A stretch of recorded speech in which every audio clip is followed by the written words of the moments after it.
জি ধন্যবাদ। আসসালামু আলাইকুম, শুভ সকাল। আপনারা সবাই জানেন যে এবারের ঈদকে কেন্দ্র করে আমরা অনেক বড় একটি সরকারি ছুটি উপভোগ করতে পেরেছি। তো ঈদকে কেন্দ্র করে আমাদের নিরাপত্তা পরিকল্পনাকে আমরা টোটাল 3টি পর্বে আমরা সম্পন্ন করেছি। প্রথম ভাগে আমরা রোজার 10 তারিখ থেকে 20 রোজা থেকে শুরু করে ঈদের আগের রাত পর্যন্ত আমরা আমাদের নিরাপত্তা ব্যবস্থা গ্রহণ করেছিলাম। দ্বিতীয় ভাগে আমরা ঈদের দিনকে কেন্দ্র করে নিরাপত্তা ব্যবস্থা কেমন হবে সেই বিষয়টাকে আমরা পরিকল্পনা করেছিলাম।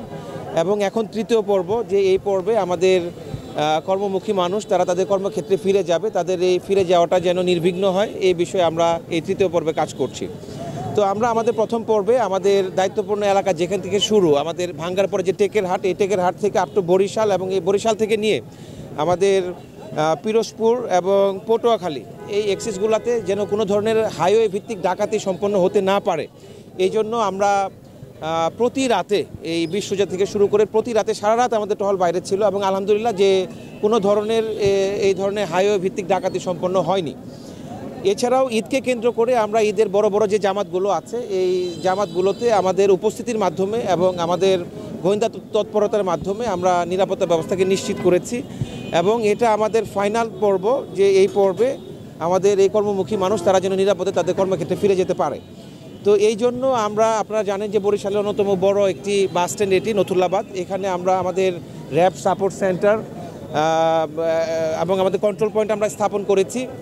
তো এখান থেকে বেসিক্যালি আমরা আমাদের উপস্থিতির মাধ্যমে এই বাসগুলো তারা যেন হাইওয়ের উপরে কোনো ধরনের ট্রাফিক জ্যাম করতে না পারে, যাত্রীদেরকে তারা যেন বাস স্ট্যান্ড এলাকার ভিতর থেকেই যাত্রী ফিল আপ করে তারা যেন বের হয়ে যায়, খামোখা যেন একটা ট্রাফিক জ্যামের সৃষ্টি না হয় এই বিষয়ে আমরা কাজ করছি।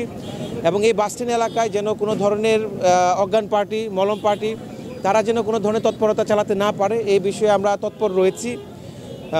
পাশাপাশি এখানকার যাত্রী সমূহ বা যেসব চালক যারা আছে তারা যেন নির্বিঘ্নে এই যাত্রীদেরকে নিয়ে যায়, এই জন্য আমরা তাদেরকে 30 সেকেন্ড হলেও 1 মিনিট হলেও আমরা তাদেরকে প্রেরণা দিয়ে দিচ্ছি, তাদের মধ্যে সেই দায়িত্ববোধটাকে জাগ্রত করার চেষ্টা করছি যে অনেকগুলো জীবন তার পেছনে বসে যাচ্ছে। তো সেই পরিমাণ রেসপন্সিবিলিটি নিয়ে যেন তারা যায় এই বিষয়টাকেও আমরা তাদেরকে 1 মিনিটের মধ্যে তাদেরকে ব্রিফিং দিয়ে দিচ্ছি। পাশাপাশি তারা যেন ড্রাউজি ফিল না করে, ঘুম ঘুম চোখে যেন গাড়ি না চালায়। আমরা বলেছি যে আমাদের কাছে চকলেট আছে, চুইংগাম আছে, এগুলো নিয়ে যেন আমরা পানির বোতল তাদেরকে দিয়ে দিচ্ছি, যেন তারা নিরাপদে আমাদের এই কর্মমুখী মানুষদেরকে তাদেরকে যেন কর্মক্ষেত্রে নিয়ে যায়। তো আমাদের এই কাজে আমরা ট্রাফিক পুলিশ যারা আছে তাদের কাছ থেকে আমরা সম্পূর্ণ সহায়তা পাচ্ছি।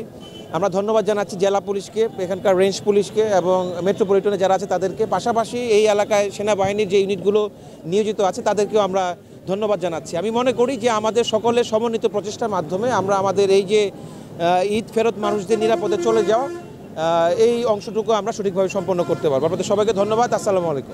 অতিরিক্ত ভাড়া নিয়ে যাত্রীদের